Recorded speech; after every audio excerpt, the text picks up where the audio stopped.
Hi folks, it's me again, Rona Barbour, your storyteller. I have another Nasruddin tale for you this evening. I hope you'll enjoy that. There's always a rich merchant involved in Nasruddin tales, and this is no different. There's a rich merchant who lives in the same village as Nasruddin, and they happen to be very good friends. But this rich merchant is not exactly what you would call a generous man. He never helps out his friends or his neighbours. And this is quite sad, really, because he is very wealthy. But Nasruddin, during a particularly cold spell, and the weather is absolutely freezing cold, and Nasruddin's got no money left, and he's got no food, and he's got no form of heating. So he goes to his rich neighbour and this merchant, and he asks him if he can give him 100 dinar. And the merchant says, well, I'm saving up for something. Nasruddin's thinking, what on earth could he possibly need to save up for? He's got lots of money. This was just an excuse. And Nasruddin said, but we're friends. I thought you would want to help me out. I'm so cold. I've got no food, and I'm hungry, and I've got no heating.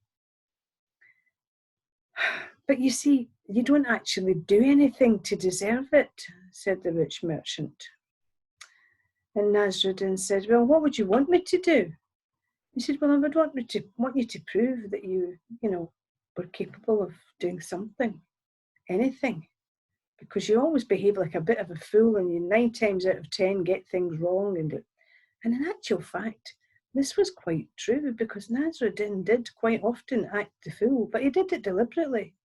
Generally speaking, he did it just to amuse people. But now it was backfiring on him, and he didn't like this one bit. So he says to the rich merchant, okay, then you tell me something, you give me something to do that's not easy, and I'll do it.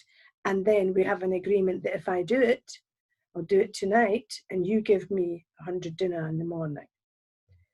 And the rich merchant agreed. He said, okay, but you're not going to like what I'm going to give you to do. You're not going to like this task at all. And Nasruddin said, what is it? He says, I want you to stay outdoors tonight in this cold, freezing weather. I want you to stay outdoors all night with no form of heating. Nasruddin couldn't believe it. This was some task. He had been freezing all day indoors, never mind outdoors, and now it was night time. But he said, give me the task and I'll do it. So he had to do it. And he did. And he had a candle in his pocket.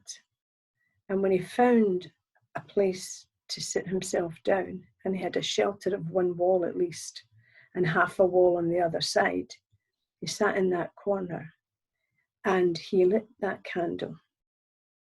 And he enjoyed the light from the candle, but of course there's no heat.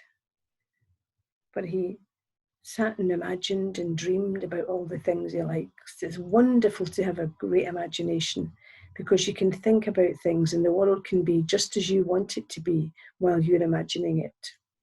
And that's what Nasruddin did, and it got him through the night.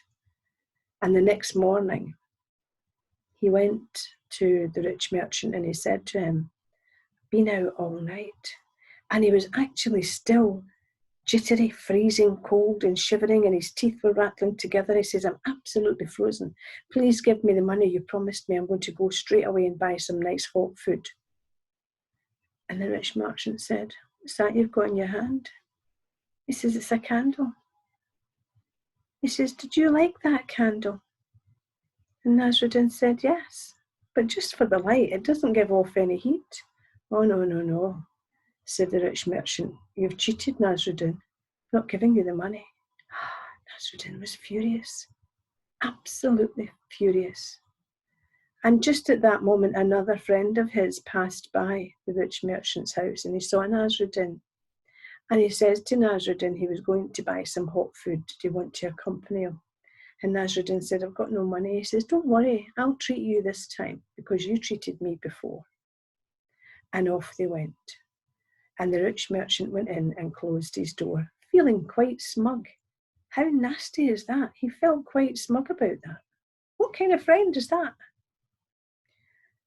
A few weeks later, when the weather was warmer, and people had started to eat outdoors again. Nasruddin sent an invitation to the rich merchant to come to his house for dinner one night.